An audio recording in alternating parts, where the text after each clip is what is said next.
Mabuhay, great day guys. Welcome to Toy Stash in Action. And this is another session wherein I like to call the Gurus session, guys. So today I'm with JM and Chris. This is Heroes Comic Con Mini right here at SM Center Las Piñas, guys. So we're doing this a live panel right here, guys. But this is going to be recorded, so you can watch it also on YouTube, Facebook, and of course on all social media platforms right here. So guys, I want you guys to introduce yourselves to the crowd, especially because we want to introduce collecting to everybody. So brother, can you start it off? Yeah, I'm Chris Milabo, and I'm actually a comic book collector. Hanggang ngayon, yung toy collector. Yun. On the side. There you go. Alright, so he's a comic book collector and then of course a toy collector. So those are two categories, brother. No? Dalawang categories you guys. Okay, brother, ikaw. Same as Chris, I also collect comic books and toys. I think since way back, since I was in elementary school. Elementary. So we only have 2 mics. Okay, go. JM nga pala. Okay, so he's JM, guys, and he's I believe you're also a what do you call this, an admin with one of the collector groups here in the Philippines. So I invited them guys to have a short panel right here. So I'm gonna start off with Chris. Chris, can you introduce yourself in a way? Why did you start collecting comic books? Well, actually, I've been a fan of comics since my elementary. So it's same with JM right here. Magka-generation na eh, so... Pwede sa Tagalog eh, no? Yeah. Pwede Tagalog. Okay. So yun, actually, I've been into comics since the 90s. Yeah, 90s. So, but I came back to collecting around 2018, 2019. That's when the toys came in. Now, yung mga toys pumasok or before pa? Before, pero ganun din in the 90s din. Pero as in talagang nilalaro namin yung toys. There you go. Talagang Kasi toy. wasak talaga yung mga Yeah. toys. As in talagang Pag tinaandar mo brother yung sasakyan ng gano'n, papagga mo. I-remember yung mga toy-based na X-Men na nagulat ako na mahal na pala siya ngayon. So, sayang. Pero okay lang. They serve their purpose. Ika nga nila. Actually, collection ko na natupata ako. Ano ko yung talaga is G.I. Jones. Yan. Pinaglalaroan ko sa lupa. As in, yung mga 3 inches na G.I. Joes na mga kulay, na iiwan sa labas, bahay, Matchbox, yung talaga, those were the days na talagang nilalaro namin yung toys. Eh ngayon, kulang na lang ilagay sa aquarium. Actually, ngayon, nagulat nga ako yung mga 3 inches na carded na G.I. Joes dito for a lot of... Well, nobody back then that it's gonna be that expensive right now, because if you're talking about G.I. Joe, right now everybody's talking about that small 3.75 figure, diba? But yeah, again, ang amazing ng story, no, elementary. But if there's a particular comic book in your life right now that you would call like the grail piece ng collection mo, what is it? Green piece. Yeah, right now, you mentioned you've been collecting since 90s pa, di ba? Di pa ako pinapanganak nun, dulo pa ako nun. Siguro yung I would say my grade piece is yung Spawn number 1 na graded ko. Actually, hindi ko pa siya totally masasabing grade kasi wala pa siyang perma. Yeah. Wala pa siyang perma ni But Cosmo you consider it as your grail piece in your collection? Oo, kasi hindi ko siya nakuha nung bata ko eh. Kasi nung time na nilabas siya, sold out siya. And I remember parang millions din ba yun, Jay? Parang millions yung copies. So, ayun. Masaya ako nung nakuha ko siya. Although hindi siya yung grail piece in a sense na personal preference ko siya. Preference ko siya na, kasi hindi ko siya nakuha nung bata ko. So, yun, simulan. Wala akong bakit. Wala akong pera. Wala akong pera. Exactly. Ako naman, basically, I started collecting comic books when the death of Superman was made. Exactly. So, may 91, I think if I'm not mistaken. So, doon nagsimula yung po. Wala ka pa nun. And remember ang 100 pesos na comics nun ay mahal. Sobrang mahal nun. Nakakabili ako na, I remember sa NBS pa nga. Nagbibenta ng comic books yung National Bookstore before. Back then, in the 90s, 20 pesos. 20 pesos. Exactly. 20 pesos. Tapos, so, Be it Marvel or 20 pesos. and dahil nga dun sa may mga local release din sila na yung Philippine release na official ng Marvel. Dahil nga masyadong mahal yung galing US, yung US printed, naglabas ng local yun para para support the Philippine audience. Na guess what? Ang mahal na siya ngayon. Mahal na siya ngayon. Lalo especially yung first Venom. ESM 300 ba yun? Hindi ko maalala. ESM 300. First Venom. Pero what I'm sure about is because of comic books, dumami ang toys, yung mga toy Oo, line. dahil yan. Kasi yan sa mga nagpa-boom ng toys. Oo, kasi puteyo Especially when it comes to Marvel and DC figures. Oo, kasi yung mga toys nun is only parang for merchandising lang siya. Para ma-promote yung cartoons before, di ba? Baliktad. Baliktad nun. Baliktad. So, Yeah, kasi I believe yung parang the comic book itself, it's the thing, it sells the story. the story. The story, yung kwento doon, you read it, and the people buy second issues, third issues, yung mga susunod, to read what's next para doon. So yeah, I think nag-shift na yan yung sa perspective para doon. But how about the toys? Can you explain naman din doon? Kasi you explain Spawn, so siyempre paborito mo si Spawn. Or hindi ka pa nagkaroon, di ba? Yeah, meron tayong mga hindi mo pa rin din. Ano yan? Live yan. Live audience. Live audience kasi we have our feed right now. Yeah, meron tayong mga live hindi ko na i-next dito yung akala ko, hindi huwag na natin explain yun. Alright. So, Kuya JM, ikaw naman, tatanungin ko. Yan, when it comes to collecting, kasi nagkakilala tayo naman is more on the toys. You mentioned already yung comic books before, but mas nag-lean in ka sa toys. You said to me earlier before that you naglaro ka dahil sa toy collecting. What brought you back sa collecting? Well, first and foremost, nagkakilala tayo because of toys. Pero kami si Dad mo, nagkakilala kami because of comic. Maano ko lang, ma-exhibit ko lang. Dahil as a Superman fan, siya yung parang unang nakakita ng binibenta ko ng comics na Superman. Ayun, wala naman. And then, what was your question again? Ayun. Okay, what brought me back to toy collecting? I started during the pandemic. Doon ako nag-collect ulit ng toy. Kasi nakita ko sa Hellbat ng McFarlane DC movie. McFarlane toys ng DC movie.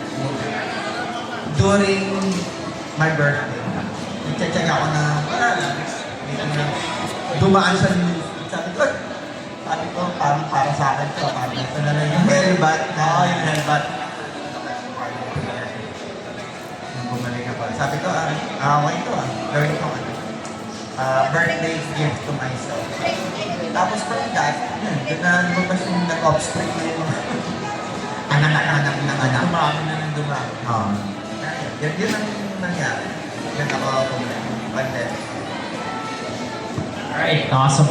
So, those are the introduction pa lang. Pagdating doon. So, many people have been, what do you call this, stressed out. Kasi pagka sinabi nilang toy collecting or in collecting in general, it's an expense. Diba? We all know that it's still expensive naman when it comes to collecting kasi you still need to purchase and acquisition and stuff like that. When it comes to your either a comic book or a toy or whatever you're collecting, it is. Now, I just want to focus out what has helped you or what helped yung binigay sa inyo ng collection ninyo. Kasi that's like a deeper sense. You get it, right? Diba? Like, ano yung naitulong, diba? What's the catch? Diba? What's in it for you? Diba? Is it just the brag that I have money? Or is it something else? Diba? Ikaw yun, Sir Chris. Ako kasi, ito medyo common na siya, parang, ewan ko, gasgas na nga yung ano eh. Healing my inner child. Pero, in a way, totoo siya eh. Kasi, katulad ko, yung comics na Spawn, number one, na sought after before, hindi ko siya nakuha kasi mahal. I think nasa 200 pesos siya nun. 200 pesos. So, hindi ko siya mabili dahil mabibili ko lang siya pag may pamasko, ganyan lang. Eh, nung time na yun, yung bili siya naubos eh. So, binalikan ko siya. Parang, oy, yes, nakuha ko na rin yung pinaka sought after ko. It's like yung effort mo na pay off. Nag-pay off siya. So, yun. Alright, awesome. Ikaw, with JM, alam ko, medyo pag... ang ganun yung sumakit yung ninyo, yung kwento ninyo. But I want you guys to know that this man right here, si JM, I honor him. If you know his story, it's not my place to tell. But ikaw ulit JM, ano yung deeper sense para sa'yo? Sa akin kasi yung bagay yung collecting. Toy collecting for my well-being. Because when I was younger, I was wild as freaking, I'm freaking wild. I'm the wildest kid before. So, before I was into vices like, gambling, I was an alcoholic and all, hindi ko nasasabihin, but sa lahat ng bisyo meron ako. Collecting somehow helped me. It's like a diversion. Ganun na nangyari. So, kapag nagkakapera, imbes na gamitin ko siya sa bisyo, sa masama, iniisip ko na lang, bibili ko na lang ito ng comics or toys. Yeah. Diba? Yung fulfillment, yung satisfaction, parang mas mataas pa yung high. Na na-absorb ko or na-experience ko from my collection, from those stuff, rather than doing this broad stuff. So, yun, parang That's a different transformation, brother. mas nakaka-addict pa tuloy siya, pero in a good way. In a good way, diba? In a good way. And it's super blessing to hear. Like, you get to get that kind of blessing wherein iba na siya. Iba na yung dating. Iba na yung naging perspective mo with the toys, with the collecting. It shifted you from that dark place wherein you're doing sinful things right now, and then you go back right now, and then now you're doing it in the light though, and then now you can reach out people with collecting, and it's just a powerful story pag naririnig ko. Every time, brother Chris, pag naririnig ko tong kwento na ito niya, Actually, magkatrabaho kasi kami ni JM kung sa mga alam. Magkatrabaho kami sa isang company before. Makulit si JM talaga, as in talagang nagbago nagbago. Solid kulit. Ako naman focus din ako sa trabaho. So sa kanya yung Parang nagbabatch ka. Actually, nagulat ako nung meron siyang nakakwentuhan na about comics. Nagko-comics pala siya. So parang, Nag-connect sa toys, sa comic. Yep. Tsaka, kung sino bang mas magaling, si Batman ba? Mahaba yung magagalit sila.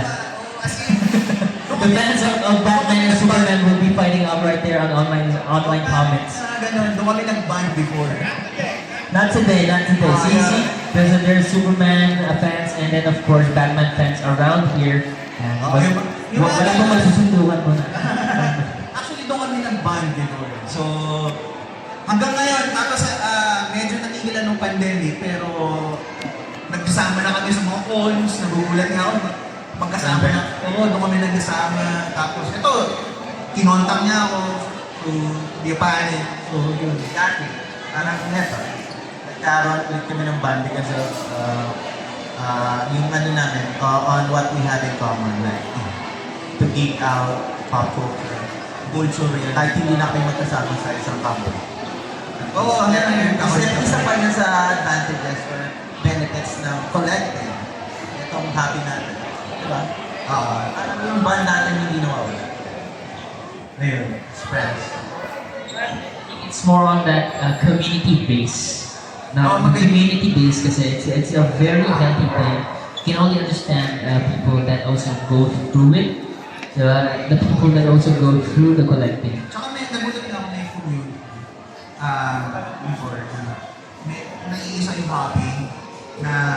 Yeah, if you're not familiar with like the groups and everything in the community, you're gonna feel like you're an outcast kasi parang ako lang community sa bahay, no? You know, especially if you're not from a family of collectors. Ako kasi I was born like my father was already a collector, so medyo like pagdating ko doon sa ano, yun na yun, Actually, diba? before, ano siya, kakamdaman siya, yung pagiging medyo Yeah. late. Kasi, I came from a time na hindi ka asleep kapag hindi ka, hindi ka asleep. Actually, this is the only generation right now wherein, I think it's the last 3 years, 2023 to 2025, tama ba? 2023, 2022, mga ganun. Or Hindi even, ko naalala pa, around 20, ilang, simula nung pumutok ang mga Marvel movies. yeah, I think when the Marvel movies came out, Then that's superheroes became cool. yeah, diba? Kasi dati pagka nag-costume ka, I believe kasi that, you know, I was a cosplayer before I became a toy collector. So, dati, syempre, magka-cosplay ako, ganyan. Tapos maririnig ko, maglalakad ako dun sa hallway, sabihin nila, ang weird na lang ito na costume. Diba? And then now, I'm hearing people that say, I want to try cosplaying even once in my life. Diba? That's a different perspective right now. That's like 10, 20 years of shift. Kasi time nung una kong cosplay, parang, ano ba naman bata ito? Parang gano'n siya, diba? Ang dami. Actually, nagugulat nga ako. Mas matatanda pa sa akin. And I'm actually already in my 40s na, 42 Hindi na naman ako. halata, parang ano lang. Pero, meron pa 39. mas matatanda pa sa akin na nagko-cosplay. Yeah, so, shout out to all our cosplayers right there. Yan, diba? Nabanggit niyo yung ano, di ba? Hindi halata. Kaya sawa na. Ayan.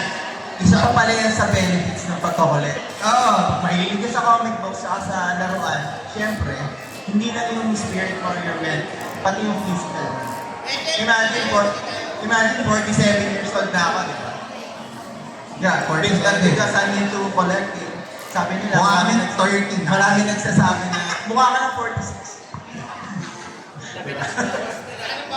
Claim it na, claim it. This is it, guys. Diba? Wala silang magagawa content natin. Then, shout out to everybody. Actually, it's very healthy. Totoo naman talaga. Totoo naman talaga. Diba? Tapos, nga pala, going back sa pinag-usapan niya, yung sinasabi ni Chris na pag yung mga nagko-collect nagko-cosplay, parang it's parang negative siya nung not araw. cool before, yeah. And then ngayon, It's so uncool. Yeah. As a matter of fact, being a nerd or a Or geek was so negative. Yeah, diba? So yung pinakahuli na parang Yeah, makaka-attract ng mga girls and all. Yeah, and I remember that day. I think it was the first transition pa lang yata ng parang it was starting to be cool but not that cool yet. Diba? Parang ako yung I was that guy dun sa high school namin. I was carrying, I think a comic book or a manga. Binabasa ko siya. Sabi sa mga klase ko, drawing. Yung mga drawing. yung mga diba? nerds, saka mga geeks, sila yung pinabuli ng araw. Yeah, diba? Pero ngayon, sila yung Cool, cool. oh, ikaw yung coolest. Di, pero we're not, napapansin lang doon namin sila. Na gano'n, yung yung naging... Revenge of the Nerds. Revenge of the Nerds. Pero, Diba? Si Henry Cavill, hindi natin alam na ano yun? The King of Nerds. He's the tinatawag ngayon, the King of Nerds. Diba? at anong setup niya ng PC niya. Diba? May PC ka na, tapos that's Boss Henry Cavill. Alright, so other than that guys, with that being said, kasi tayo matagal na tayo nag-connect, I want to ask a few questions of course for you, but we're gonna focus on them sana, sa mga audience naman. Kasi there are people that, what they call is looking forward to start a collection but still haven't decided to start a collection. Pero alam mo yun, gusto na nila. O hindi nila alam kung paano mag-start. Tama yan, sir, ano kasi yun. Hindi nila alam kung paano mag-start ng collection. Diba? Like, kayo, you already started from comic books and then nag-transition kayo ng ng figure, Saturday cartoons. Saturday cartoons and comic books. Yun, diba? That's when your nerdiness or geekiness starts. Yeah, ganun. Iba na rin kasi ngayon eh. So, yun. Banaran nga. Actually, maganda naman talaga na ganun yung panaggagalingan. So, the main question that I'm gonna ask right now is, if you have a few tips for newbie collectors or want to start a collection pero hindi nila alam kung paano mag-start, ano yung mga ano na, like, if you give like 1 or 2 tips para sa toy collecting or comic book or whatever. Ako siguro, umpisa ako, kailangan streamline yung gusto mo. Ano ba yung gusto mo? Yun muna. Tanungin mo muna yung sarili mo, ano ba yung gusto mo? Kung may pera ka, at hindi, kasi mahirap na kombinasyon is may pera ka, at saka hindi mo alam kung ano yung gusto mo. Diba? So, kailangan streamline yung gusto mo. Kunyari, ako, hindi ko na kinokolekt, hindi ko na lahat binibila lahat ng comics na yun. Hindi na. Kasi una-una, mahal siya. Kailangan streamline. Ako ngayon kasi, mas more of, nagko-concentrate ako sa artwork. Kasi may mga comics kasi na blank. So, ang ginagawa ko, bumibili ako ng blanks, nagsastock ako ng mga blank covers. Then pag cons, doon ako nagpapagawa, pinapag-grade ko siya. So, Hindi ba mas mahal yun? actually, kung iisipin mo, hindi din eh. Kasi, kailan lang ba may cons? Tuwing, once a year, di ba? Once a year, isang malaking event lang. So, magkano yung isipin mo kung bibili ka ng, sabihin natin 5,000 worth of collectibles, di ba? So, ang ginagawa ko, hindi ko lang siya gagastusin. Parang iipunin ko siya. Kumbaga, iipunin ko siya, or dahil nagtatrabaho ko, so nagtatabi ako for that specific event. Tapos, ayun pa, know your budget din. Know your budget. So, para hindi ka lalagpas dun sa threshold mo na budget. Yun. So, ayun. Ayun, magandang payo. Ano ba? I learned that the hard way. Ako naman, maraming klase ng collector. Parang trigger happy na collectors. Lalo na yung mga paldon. Yung mga marami pang budget. Karamihan ng ganyan mga trigger happy, yung mga younger generation. Exactly. When I was in my 20s, medyo nakaipon ako ng konti, tapos I was into business as well. Magastos ako when it comes to collections. Wala akong specific toilet na sinusunod, basta kung ano lang gusto ko, bili lang ng bili. Streamlining, yun yung importante. So, alamin mo muna kung anong gusto mo. Gusto mo ba statues, action figures? Kasi kung kukolektahin mo lang or kukunin mo lang, magastos talaga. Yan ang dyan din nagkakaroon ng abuse na panlalamang din sa ibang sa community kasi may mga bibenta ko to. Pag alam mo yun, may mga abusado din kasi mga collector na hindi totoo collector. Na, parang they just went for parang You're just here for the buck. Ang totoong collector is may puso talaga. Exactly. Kahit na nagbebenta ka, May mga ano eh, may- concerned ka dun sa kapwa mo collector. May mga businessman din sa loob ng community. So, yung iba, instead of tulungan yung mga up and coming na collectors, so, inaabuso nila, parang bibenta na lang bibenta. Kaya nga sinasabi ko, mahirap maging kombinasyon ang nagsa-start ka at saka marami kang pera. Kasi prone ka talaga sa abuso. I think ano lang siya. I think it's just a different perspectives kasi pagka dating sa mga ganyan. It's more on separated, ano kasi yun. Magkaibang spectrum yun dun sa sellers and then of course dun sa collector. But again, may mga ano pa rin ako, it's not all, diba? It's not all. I still know collectors and of course sellers that really help genuinely. Diba? Pagka nakita nila yung collection or and then I'm using this, I'm doing this kasi like for medical bills and medical reasons and stuff like that. Yeah, diba? So there are people that say, alam mo yan, I have this, actually I had one client before. Yan, kasi I did sell something, meron kaming store. So sabi niya, sabi dito, I want to sell this particular piece for a particular figure for this much. So then, di check ko, diba, inspection natin, we checked it out, look for legitimacy, if is it legit, is it authentic, and stuff like that. So I run the, what do you call this, and the diagnostics check ko sa figure. And then we got it, we got it. So, okay, so this is it, brother. So how much are you asking for it? So sabi niya, ganito lang yung amount, ganyan. So sabi ko, actually brother, if ako yan, like, gusto ko lang talaga, if I was into the buck, I would buy that straight out of you right now. Pero ito kasi yung amount niya, ganito talaga siya. Pero ganito ko lang siya ibebenta. So alam mo yan, I'm gonna pay you this na lang, ng ganitong amount na lang, para hindi mo ba maramdaman na that you lost money? No, I need to make money, pero like, again, it's like that. And I know more people like that as well. Alam mo yun, sila Sir Jonathan, yan, sila Tito Namian, yung mga friends natin that also do this type of collecting. That also, nakakaintindi sila. Ayan, kahit sila Sir Thursday sa Hype Base, he does that as well. So, amazing pa din. It's, i-honor ko yung mga ibang sellers na gano'n. Kasi syempre, they give value. They give value din sa items ng mga collectibles. And then, hindi lang ba siya na-disvalue dahil you just want to make quick buck. Diba? Tsaka minsan nasa talaga yun, nasa bibili. Yeah. Kasi kung money is not an object naman, di ba? Walang problema din. Pero nga pala, hindi pa ako tapos dun sa sinasabi ko kanina. May comparison parang before and after. Yeah. So when I was younger, and Yeah. I had some money before, You know. parang trigger happy ako when it comes to buying merch. Ang ganda pala pag ito, bakit ka before, no? Tapos eto na ngayon.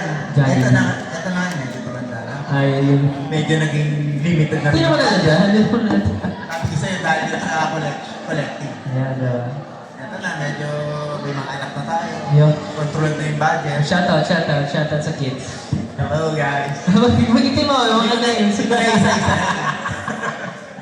But anyway, ito na nga. So, meron isa nasa office ako. Okay, mga dati kong friends, mga kabatch ko. Yeah. When I was still studying, mga kabatch ko sa high school, sa college. Baka sa mga office mates ko. Minsan, nakikita nila na nagkakulong. Ang yung parang image nga na naman, magastos, ganito ganyan. Sabi ko, advice ko, no! Sabi ko, di ba sumusweldo tayo? Eh, yung gawin mo na lang, one at a time. For example, every payout, kumit ka ng isang piraso. Hindi mo Ano siya, slow climb sa collecting. Yes. Slowly but surely, makikita mo na ng isang cabinet na yung collection mo. Yeah. Nag-accumulate na. I think pero, no? Pagdating sa generation yun, lalo na yung mga younger kids, younger generations, kasi age ko, hindi ko nalahat. Parang may mga ilan kasi doon na like, pagka nakita yung collection, gusto mong mag-collection, tapos meron, syempre, you got to corporate, you got to experience salary and stuff like that. ang intention nila is bumili ng bumili kasi tingin nila pagka collector ka na, pagka madami. Ay, hindi. Collector ka na. Yun yung like, hindi naman nila lahat. Like, majority of the people right now think that pagka madami yan, like, kahit yun sa general public, sa mata ng general public, if madami yan, collector ka na, like you're a genuine collector, like this. You can only know if it's a genuine collector if it has meaning inside the collection. Not just because you did trigger happiness. Dun sa ano hindi dahil trigger happy ka na, dahil maangas to. Okay to. Ito, bibili ko to kasi mahal to, sabi nila, meron to. Hindi po, meron kasi, hindi po isa yung madaming collection, yung, may ano doon, may kasabihan doon your one collection is not, your hundreds or thousands of figures doesn't equate the value of one collection. Parang ganun, something like that. Pero, actually, ganda nun, no? Pag if you put it in this perspective, diba? Kasi, people kahit isa lang think, yan, diba? kung merong meaning sa'yo yan, Yeah, diba? okay din yun. Pero let's be honest for example, billionaires tayo, bibili ko lahat. Why not? Oo. Pero kasi kung nandito tayo dito sa, may threshold tayo, may budget Oo. tayo, ordinaryong tao lang tayo, we can still do collecting in a wiser manner. Yun nga, Wise. tulad ng advice ko sa mga tropa natin na hindi pa nagkakasabi, pwede naman yan. Kahit paunti-unti lang kung gusto mo, once every payout or once a month. Diba? Oo, Sa pwede yan. isang taon, meron ka ng 12 papers, diba? Not bad, di ba? Not bad. Maganda pa rin yan. Yung satisfaction mo. Ganun, nakaalis yung stress mo sa work. Kasi meron kang, Tama. pag nabili mo to, for example, 1 month kang trabaho na trabaho, susunod sa trabaho, and then bibili mo tong statue na to or toy na to. Ang sarap sa hindi. Nakaramdaman you deserve this. Oo, tama. Tapos ito naman, magtatrabaho na ulit ako next month. Kasi may bibili na akong bago. Next month, magtatrabaho na. Tama, Next month. Kasi may bibili ka. May pinaplano kong bilhin ng figure or toy or to add it to your collection. Mas Yung pa- tinuturuan ka yung mag-value ng tinuturuan ka mag-value ng hard work. Yes. Tinuturuan ka mag-value ng pera. Yun, yung mga Yung mga lessons, no? magagandang lessons na makukuha mo sa collecting.